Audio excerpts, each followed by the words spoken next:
Unfortunately, everyone else is wearing hats, so unless you'd like to jump in.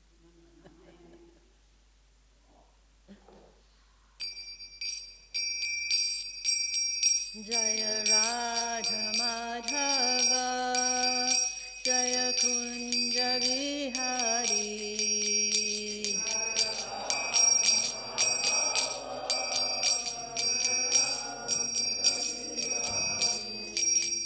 Jaya Gopi Jana Vallabha Girivaradhari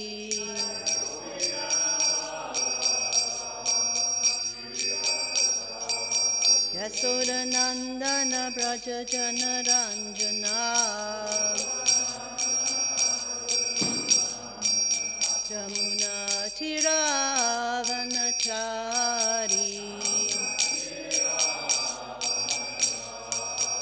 Jaya Radha Madhava Jaya Kunja Bihari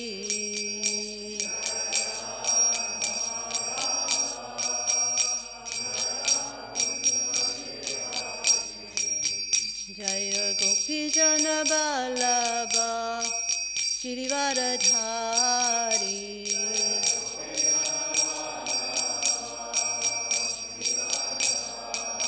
Yasoda Nandana Braja Jana Ranjana Jamuna Tiravanachari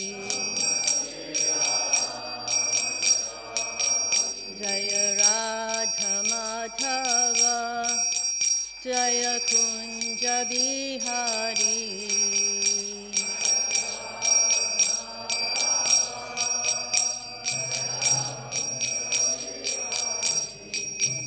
Jaya Gopi Jana Vallabha Girivaradhari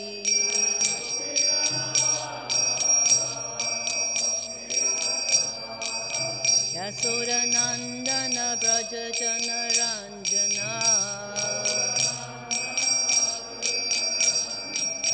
Jamuna Tiravanachari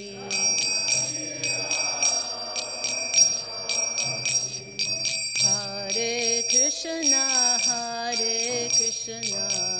Krishna Krishna Hare Hare Hare Rama Rama Rama Hare Hare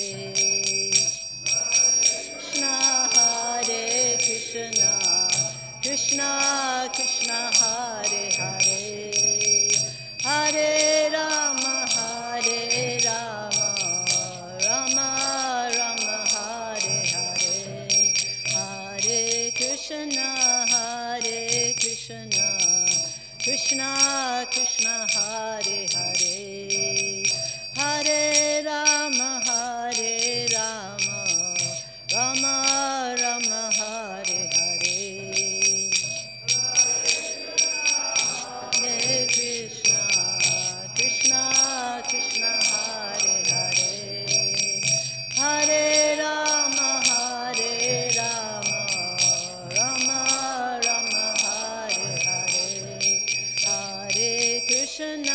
Hare Krishna Krishna Krishna Hare Hare Hare Rama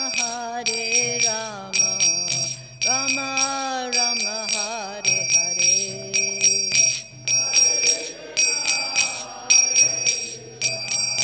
Krishna Krishna Hare Hare Hare Rama Rama Rama Hare Hare Jaya Prabhupada Jaya Prabhupada Jaya Prabhupada Srila Prabhupada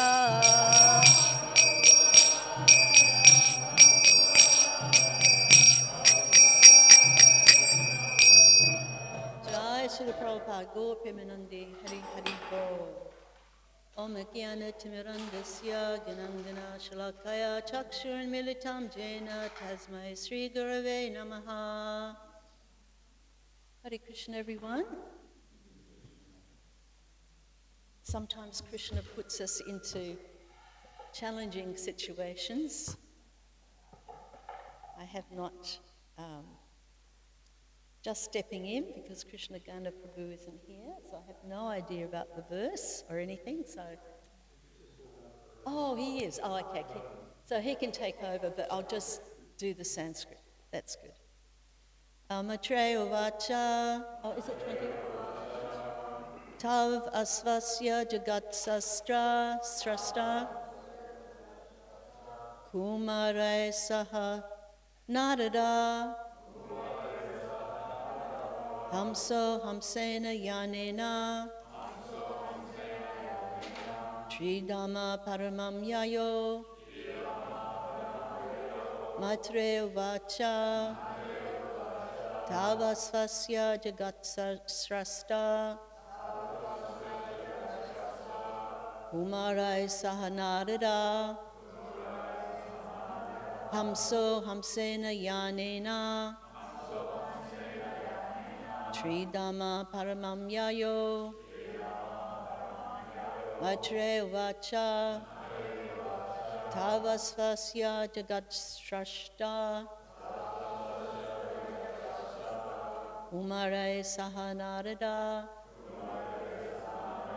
Hamso hamsena yanena Tridama paramam yayam. Sorry, yayo. Maitreya Vacha Tavasvasya jagat srasta Kumarai sahanarada Hamso hamsena yanena Tridama paramam yayo Maitreya Vacha Tavasvasya jagat srasta Kumarai sahanarada Hamso hamsena yanena Tridama paramam yayo. Ladies? Maitreya Vacha Tavavasya jagat srastra Kumarai sahanadada Hamso hamsena yanena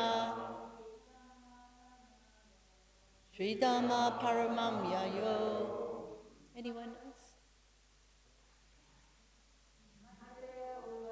Maitreya Vacha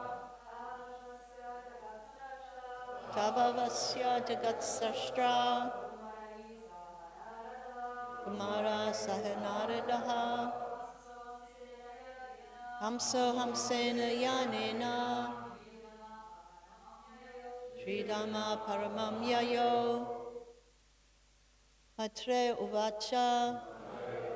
Maitreya said, Tau, the couple, Ashvasya, having reassured, Jagat Srashta, the creator of the universe, Kumarai, along with the Kumaras, Saha Narada, with Narada, Hamsa, Lord Brahma, Hamsena, Yanena, by his swan carrier, Sridhama Paramam, to the highest planetary system, Yayo went. Translation. Sri Maitreya said, after thus speaking to Kadama Muni and his wife Devahuti, Lord Brahma, the creator of the universe, who is also known as Hamsa, went back to the highest of the three planetary systems on his swan carrier with the four Kumaras and Narada. So is Krishna Gana coming?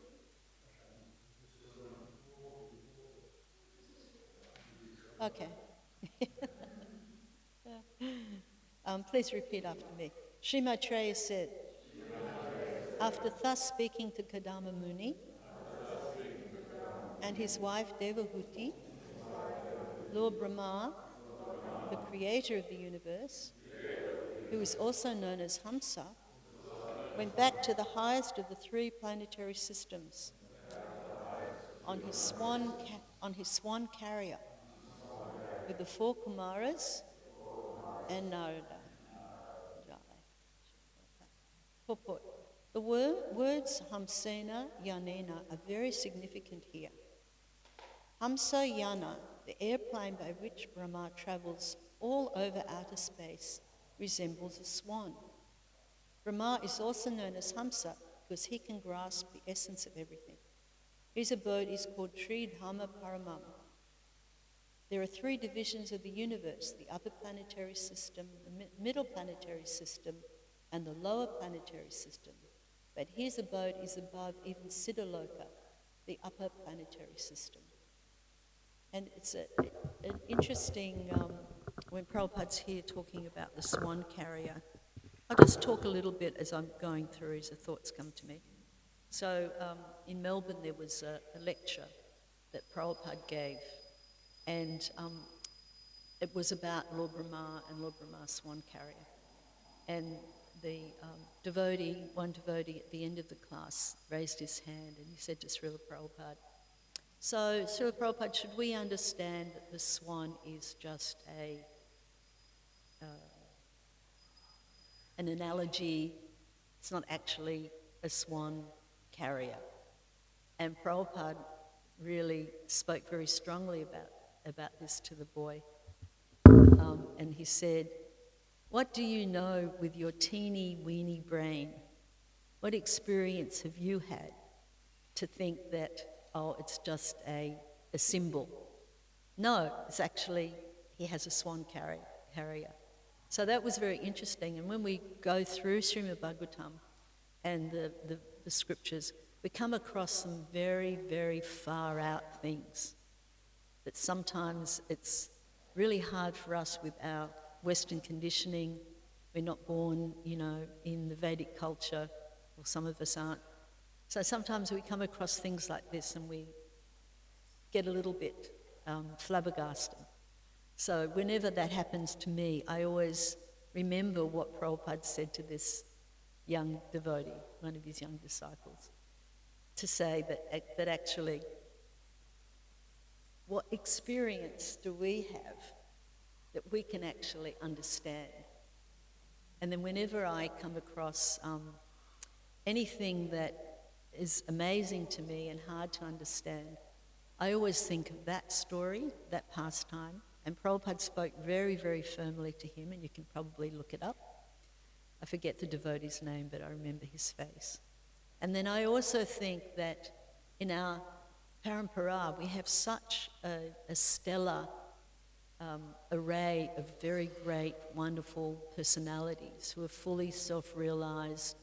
They've been sent by Krishna to distribute love of God, love of Krishna, that I always think, well, I'm in very good company.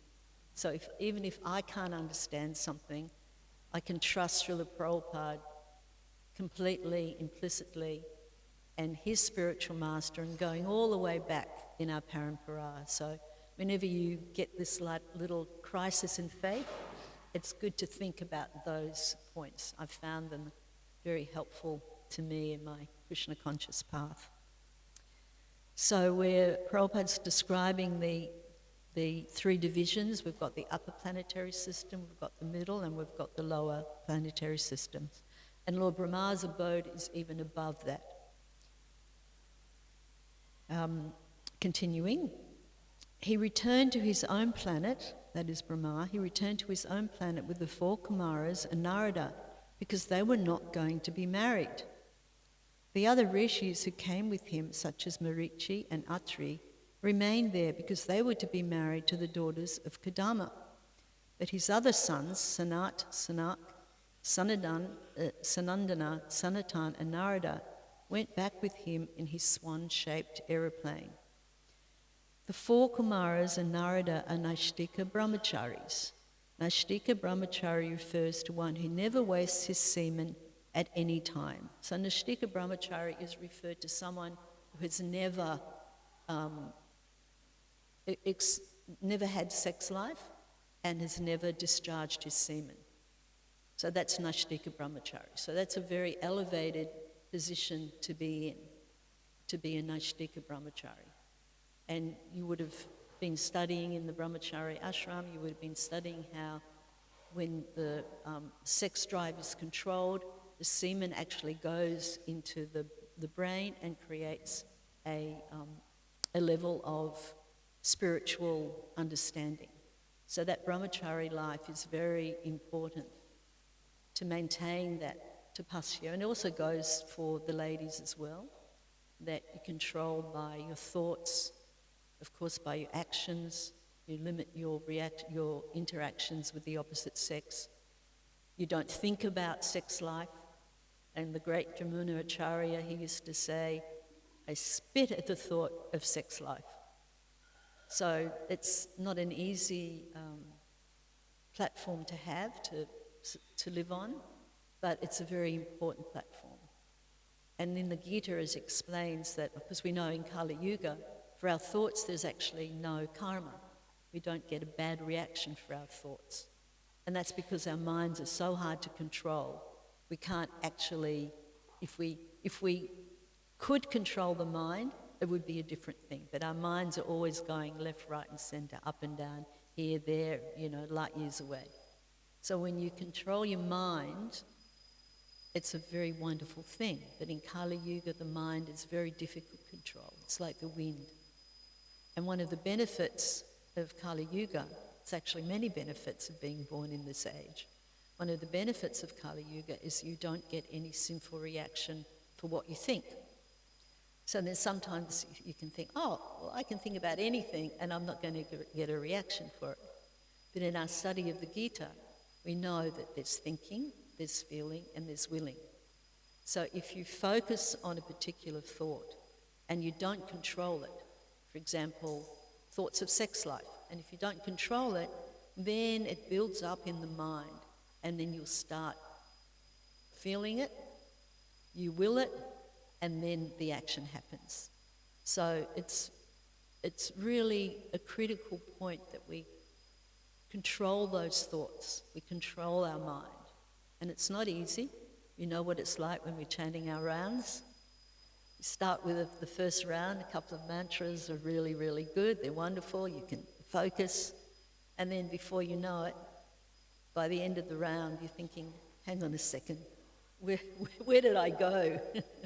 Because the mind is so turbulent and so difficult to control. But by practice, and Prabhupada's created this wonderful process of sadhana bhakti for us, that we can, in time, help control the mind. And what do you do when you see your mind starting to wander off? You've got to bring it back.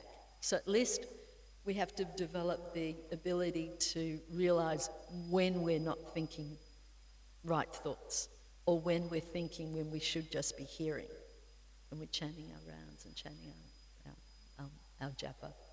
When we're doing our service, it helps when you have a lecture playing. So you're not just, I recently received a complaint from one devotee in another temple saying, look, I'm so concerned about this. I'm getting complaints about this Mataji because when she's making the garlands, all she does is prajalpa or gossip. Talks about this one, talk about that one. So I said, well, why don't you just have a lecture playing? So then they're not going to talk over through the Prabhupada's lectures. And I find that when you've got kind of that empty space, you might be doing a manual service. If you've got your earpods in and you've got a lecture going on in your phone or a kirtan going on the phone, it helps to pull the mind back to thoughts of Krishna and the deities, etc. And taking notes in class, I can see you're all taking notes in class. It's a really good way of focusing your attention. And please forgive me if this is not a planned class, because it wasn't a planned class. I walked in the door and I went, the lecturer's not here. So usually I like to do a lot more planning. But it's somehow or other, Krishna's very kind, he's given me this opportunity. And so, for example, I have one of those little Prabhupada audio boxes. Have you seen them around? Do you have any in the ashram? You have any in the ashram? So the first thing I do in the morning, I put that on. And it just follows me around the house. Follows me into the kitchen. Follows me into the bathroom. Follows me while I'm getting ready. It's just that immediately you're hearing. And who are we hearing? For those who aren't initiated, you should be hearing about Srila Prabhupada. For the first year, Prabhupada recommended that we focus on developing our relationship with Srila Prabhupada. And when you get initiated, then you can focus not only on just Prabhupada's lectures, but also the lectures of your spiritual master. But it's so critical that when we're beginning in our Krishna conscious life, that we develop a relationship with Prabhupada. And someone might say, oh, but Prabhupada's not here. He left the planet in 1977. How can I do that? And the point to remember is that Srila Prabhupada and the Parampara and Srila Prabhupada, there's no restriction on time or space. So even if Prabhupada's Vapu form is no longer with us, maybe take the flowers later. Just leave the flowers, it's distracting. So when we start focusing on Srila Prabhupada, and someone might say, oh, but it's hard to understand Prabhupada's accent. I personally never had any problem understanding Prabhupada's accent at all.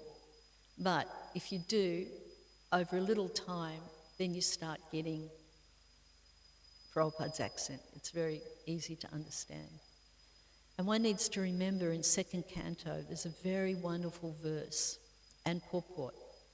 And Prabhupada explains, and I repeat this verse many times, so you've probably heard me say this.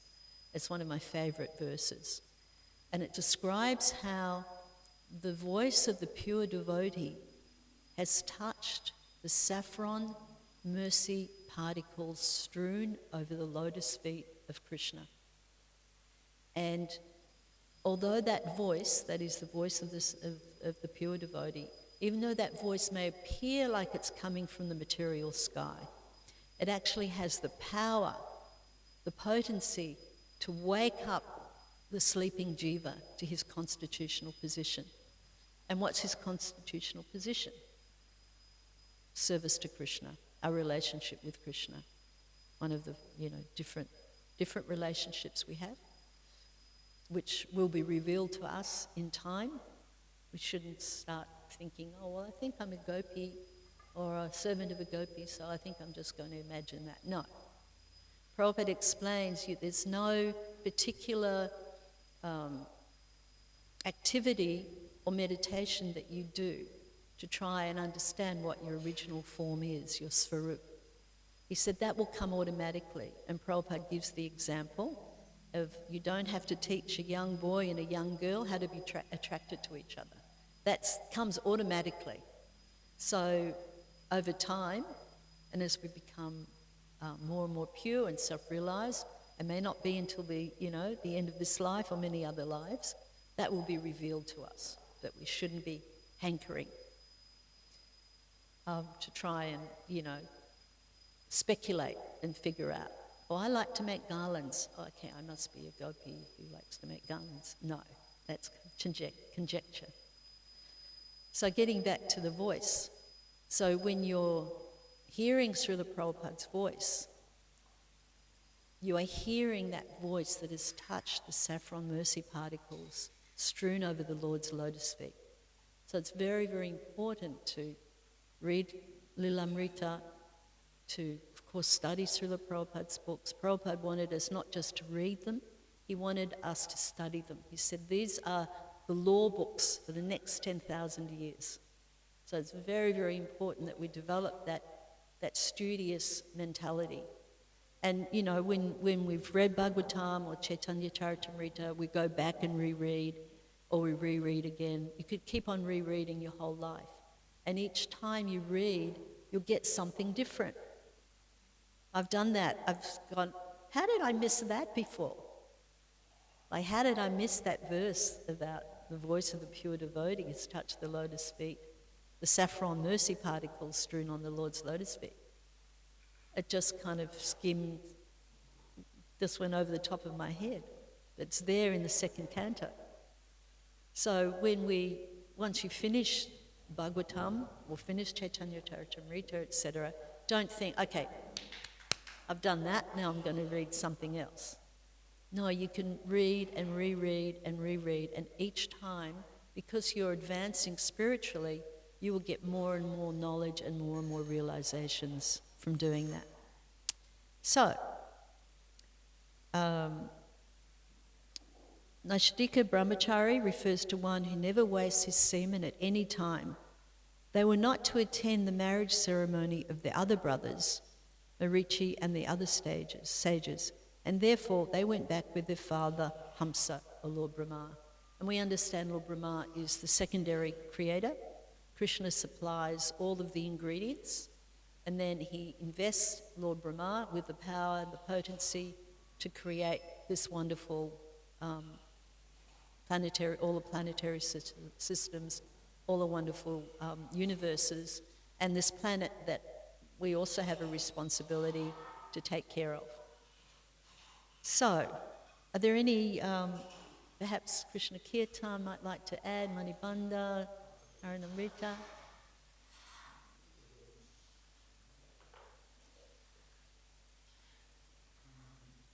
And there's also another verse another point in Bhagavatam that I came across, which is in, I think, 4th canto. And it's when Dhruva Maharaj is about to step onto the flower aeroplane to go back to the spiritual world. And Prabhupada writes in the purport that I may be crippled in so many ways, but if I can make one disciple like Dhruva Maharaj, he will take me back to Vaikuntha. So that verse really, that purport really hit home to me about the ultimate, incredible, deep, sincere humility of our great founder Acharya, A.C. Bhaktivedanta Swami Prabhupada. And in Navadvip Mahatmya, maybe it is, I read that pure devotion always goes hand in hand with deep humility. So when we read the songs of Bhaktivinoda Thakur, of our various acharyas, and they're talking about, I have sipped, I've drunk from the cup of poison, I'm so fallen, I'm so this, I'm so that. That is not artifice. They actually feel like that. That deep humility always goes with the pure devotion. We try and be humble,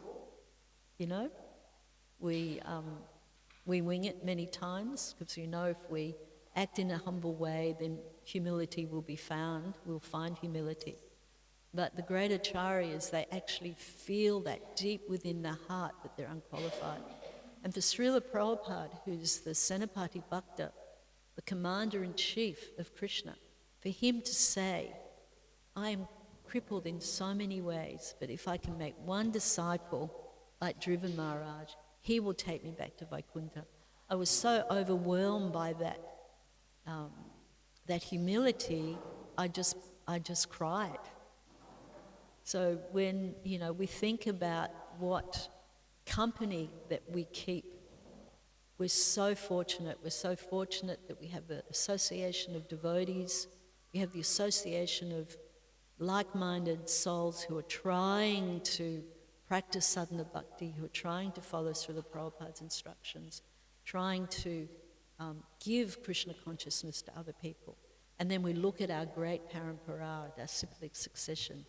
We're very, very blessed. So we struggle with our minds, we struggle with trying to retain our ashram, our brahmachari ashram, our grihastha ashram, our vanaprastha ashram, but we are in very good company. And Srila Prabhupada said that if you hang on to my dhoti, I have a key to the back door of the spiritual world. I will take you there. So we can have faith and hope that Srila Prabhupada, if we follow sincerely and try very hard to follow Prabhupada's instructions, we can feel comfort that he will be there for us at the time of death. And of course, you know, when you're 20, 22, 25, 40, all of that, like death stuff is, you know, we know any moment, padam, yadi, padam, any moment we can go. But as you head up there in your 70s, then it becomes a reality. So it's something that we can all take comfort in. I take a lot of comfort in that. So, Krishna, Thank you. Prabhu? Thank you for speaking today. I've got a question, you comment. You mention, and we mention always, that there's no karma in Kali Yuga for thoughts. But if you sort of analyse it, it seems there is, because those thoughts gather throughout your life, and then at the time of death they create, we discussed this the other day, to create a particular mentality which carries you to a specific destination or body based on that mentality. So it seems, maybe not be any karma, but it seems there is a reaction for, you know, for contemplating and creating a type of mentality of one sort of another. So can you... Yes, good point. And that's what I was trying to convey, is that we have to control those thoughts, and we have to control our mind in that way, because when we leave our bodies, we leave the physical body, but we take our mental body with us, and that will dictate to what our next birth will be.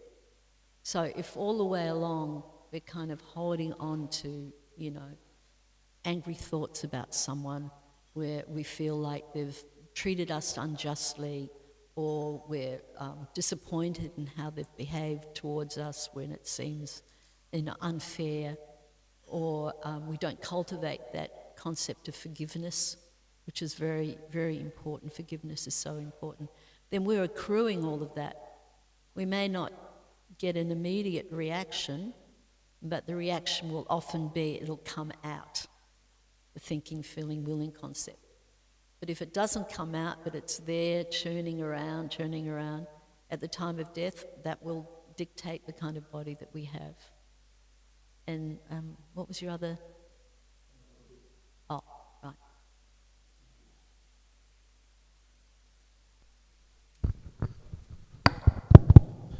Hare Krishna Maharaji, thank you for the class. It's nice what you were saying about Prabhupada, how, you know, he's very humble in what he says, and then how do we understand what you said afterwards, where he says he's got key to the back door? How can we understand that he both has the key to Vaikuntha and also sincerely feels that his disciples will take him there as well?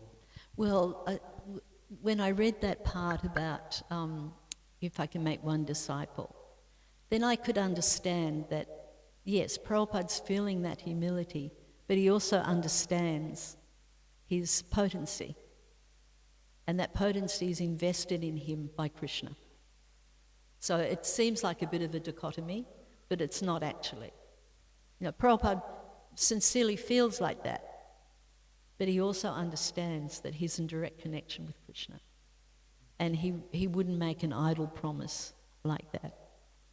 And it was during one lecture and in America, and Prabhupada said, you have to be 100% pure before you can go back to Godhead.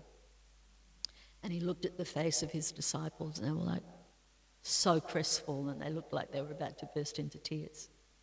And then Prabhupada looked at that, and he went, okay, well, you have to be 80% pure. And still the devotees were, that's never going to happen. And I mean, the quantity I'm giving might not be exactly what it was. It might have been 70%, might have been 80%. And then he gave another percentile. Okay, you have to be this much pure. And to be pure, you know, is not an easy thing. It's a very difficult thing. You know, we spend our whole lives trying to become pure. And then again, all the devotees look so crestfallen and hopeless, thinking that's not going to happen. And then Prabhupada said, but I have a key to the back door. and you hang on to my dhoti, hang on to the process, I will take you back. And there's been many past times where devotees his disciples, who have actually left and had started to live a very degraded life. And at the time of death, Prabhupada's appeared. It's really quite remarkable. But at the same time, it doesn't mean that we kind of go on our merry way and do whatever we like and go, oh yeah, well, Prabhupada's going to save me. We have to be very sincere and we have to really try. And Prabhupada told Bhavananda Prabhu once, he said that Krishna told me to come to this material world and write books. And I said to Krishna, no, I don't want to come. He personally told Bhavananda this. And you can hear the recording. And then, in his memories. And then, and he said, I'm not like those 6 Goswamis, I can live under a tree. And Krishna said, don't worry, I will give you all facility, you will have many, many temples, just go. So, on one hand, Prabhupada's very sincerely expressing his deep humility, but at the same time, he understands that Krishna has given him this mammoth task. So, we can think about, there's lots of things you can think about with humility, like we try and be humble, but we shouldn't lose our sense of self. So there's one thing being humble, and when you think that whatever talents I might have, whatever initiatives I might take, they are actually coming from Krishna. And I'm giving a talk on Saturday night to the youth in Sydney West, and one of the themes what they wanted me to speak on was self-confidence and self-assertion. And I came across this verse, and I'd actually couldn't find where I had written this verse down, so I kind of ransacked my whole place, because I've got, key verses that I like, I stick in different places. I finally found it. It's, I think, in first canto, and it talks about, Prabhupada talks about, we shouldn't think that our borrowed plumes are actually our abilities. We only have ability by Krishna's sanction. And I really love that. The slideshow has like a pair of beautiful coloured ostrich feathers about the borrowed plumes. So when, we can feel that, okay, Krishna's given certain talents, he's allowed us to, one devotee might be very good at something else, another devotee might have another, talent. We don't walk around thinking, I'm so good, I've got all these really good ideas, because they're borrowed plumes. Krishna induces and Krishna sanctions. So that's how I look at the difference between humility and not losing your self-confidence. It's all coming from Krishna. So if I come up with a good idea for the Vaishnavi ministry, I don't think, oh, Krishnarupa, you're so clever, you came up with this good idea. I never think like that. I know what my mental capacity is. I think, thank you, Krishna. Thank you for giving me that idea. It's like the idea just pops in your head and you know it's coming from Krishna. So I hope I haven't muddied the waters too much about that understanding about the humility, and also, not feeling like you're a worthless pile of cow dung. We understand that our worth is coming from Krishna, and we are his beloved children. He's our Father, and he wants the best for us. So when you have that little bit of confidence, that self-confidence is actually confidence in Krishna, that Krishna will give us give us the intelligence. He carries what we lack, gives what we lack, preserves what we have. So they're interesting points to think about. Thank you, Manibanda.